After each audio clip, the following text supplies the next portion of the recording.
எது எது அப்படியா? ஐயோ சார்.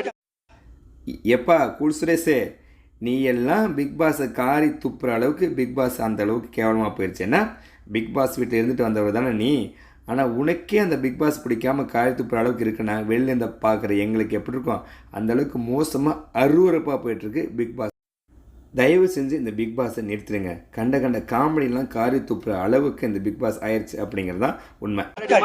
சார் நீங்க ஒரு கேள்வி கேட்டீங்கல்ல, சிஎஸ்கே கட்சி இப்ப சொல்றாங்க 2026ல யார் முதலமைச்சராக ஆனாலும் இல்ல ஒருவேளை இந்த கூல் சுரேஷே சிஎஸ்கே கட்சியில முதலமைச்சர் ஆனாலும், சார் கேளுங்க சார், முதலமைச்சர் ஆனாலும் முதல் வேலையாக இந்த பிக் பாஸை தான் தடை செய்வான்.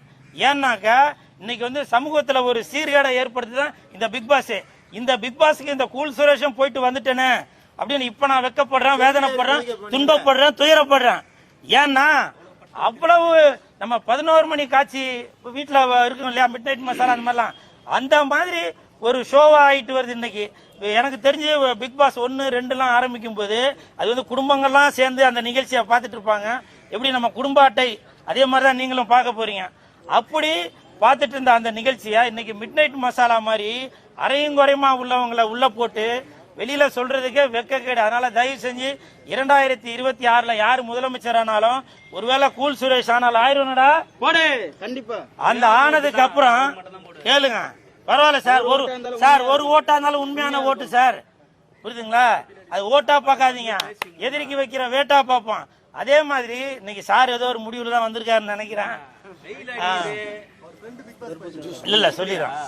அதனால தயவு செஞ்சு இனி வரும் சீசன்ல இந்த பிக் பாஸ் நிகழ்ச்சியை தடை செய்தால் தமிழகத்துல எந்த ஒரு சண்டை சச்சரவும் இல்லாம, சில ஆபாசமான இதெல்லாம் இல்லாம தமிழகம் வந்து நல்லா சீரும் சிறப்புமா இருக்கும். நிறைய பேர் என்கிட்ட கேட்பீங்க, ஏன்னா பிக் பாஸ் நீங்க போயிட்டு வந்தீங்களா, அதுக்கு என்னென்ன பண்றது அப்படின்னு சொல்லக்கூடாது, இருந்தாலும் சொல்றேன். இப்ப உள்ள இந்த சமீபமா 2 சீசனை வச்சு சொல்றேன்.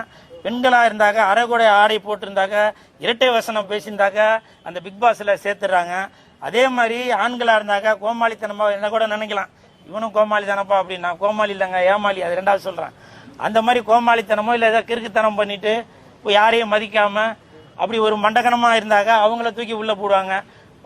நல்ல திறமை உள்ள மனிதர்கள், அது நானாக இருந்தாலும் சரி, எனது உடன்பிறவா தம்பி ரமேஷ் அவர்களா இருந்தாலும் சரி, அந்த ஹீரோயின் தானே இல்லைங்க, இவங்களாக இருந்தா இந்த மாதிரி திறமை உள்ள ஆளுங்களா நீங்க பிக் பாஸ்ல போட்டு அவங்களோட திறமை வெளிக்கொண்டு வரதுக்கு நீங்க ஒரு முன்னுதாரணமா இருக்கலாம்.